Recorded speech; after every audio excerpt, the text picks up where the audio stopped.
Ribeira saía á rúa para reivindicar os dereitos dos traballadores. A CIGA reafirmou o seu apoio á clase traballadora e pediu máis accións para mellorar as condicións e os salarios en todos os sectores. O 1 de maio celebrouse o Día Internacional dos Traballadores e moitos puderon desfrutar dunha xornada festiva, pero parte deles non dubidaron en sair á rúa para seguir reivindicando os seus dereitos laborais. A CIGA promoveu unha nova mobilización que percorreu as rúas de Ribeira.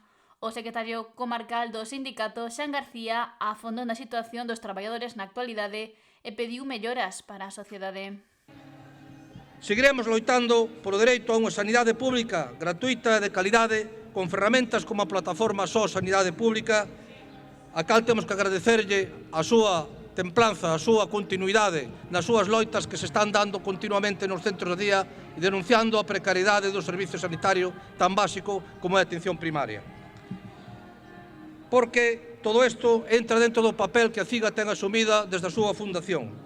Somos unha central sindical, pero tamén somos ou pretendemos ser o motor, creo que o estamos conseguindo, desta sociedade, da nosa defensa, evidentemente, como nación e dos nosos dereitos como tal. E apuntou que seguirán loitando por unhas condicións dignas de traballo e uns salarios apropiados. Para dignificar o mundo laboral en todos os sectores e moi especialmente no de cuidados ás persoas.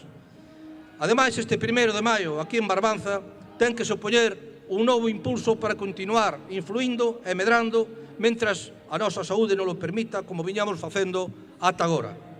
Coa organización das traballadores e traballadores, a CIGA continuará sendo a ferramenta fundamental para a defensa e avance dos dereitos da clase traballadora galega. O secretario comarcal da CIGA tamén reivindicou a posición do sindicato contra a guerra que está a desenvolver Israel na franxa de Gaza. Neste ano 2025, esta xornada ten, ademais, a característica de para que a CIGA é unha xornada de denuncia e de loita contra as guerras imperialistas, contra a militarización da sociedade, contra do capital e da extrema dereita. Deste xeito, xa viñamos denunciando cada 15 días en concentracións en toda Galiza o xenocidio que está a sofrir o pobo palestino por parte do vergoñento goberno xudeo criminal de Israel. E afirma que seguirán amosando o seu ánimo e dando o seu apoio ao pobo palestino.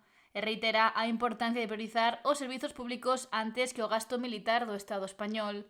Decenas de veciños e representantes de partidos políticos acudiron a esta concentración que se desenvolveu polas rúas de Ribeira e finalizou na Praza da Porta do Sol.